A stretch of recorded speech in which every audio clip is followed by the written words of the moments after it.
Alrighty, section 10.3, properties of chords.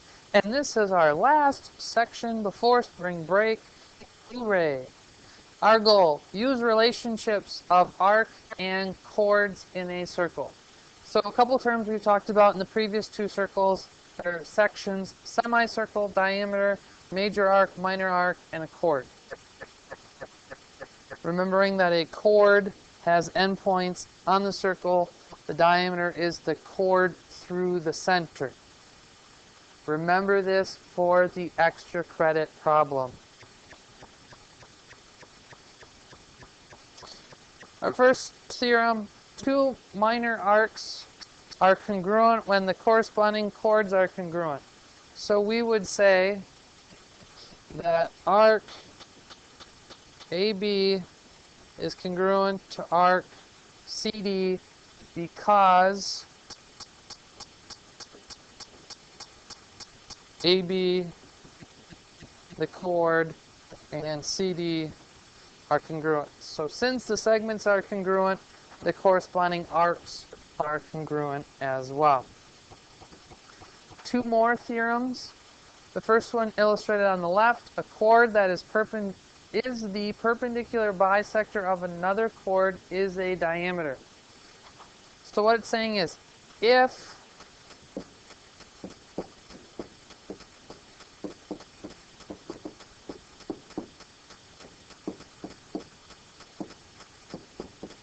SQ is the perpendicular bisector of TR, then SQ is a diameter.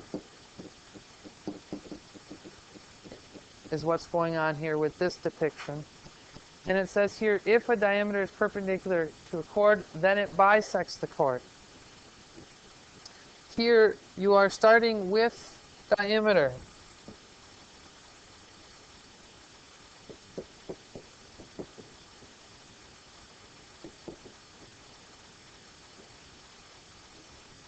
So if the diameter EG is perpendicular to the chord FD, then it bisects it, so you would say that FH is congruent to HD.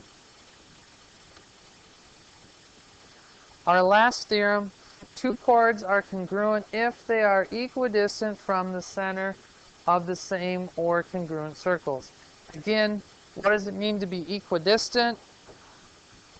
You have to be perpendicular is the big thing, and the same length.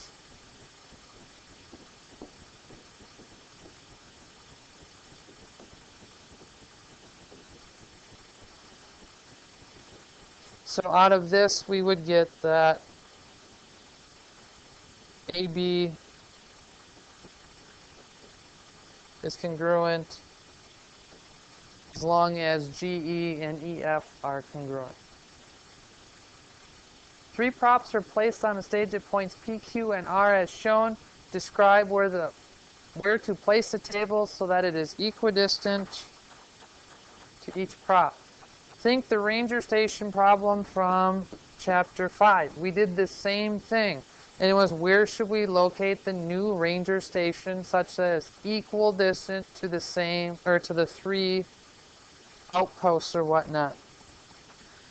And what we need to do is first make each of these points, make them segments, and then find the perpendicular bisector of at least two of the sides.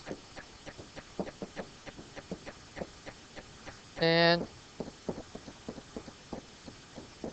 back in chapter 5, we called this the circumcenter.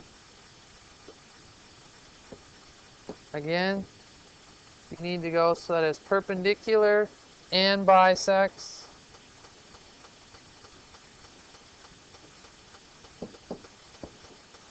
So where should the table be?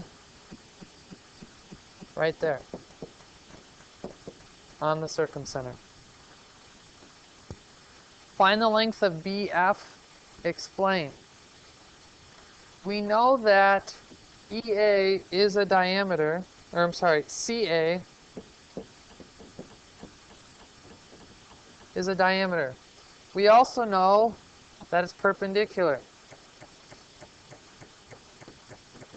And our theorem said, if a diameter is perpendicular to a chord, then it bisects the chord. So BF equals DF, which is 10 units long. Explain. Diameter perpendicular to a chord bisects the chord.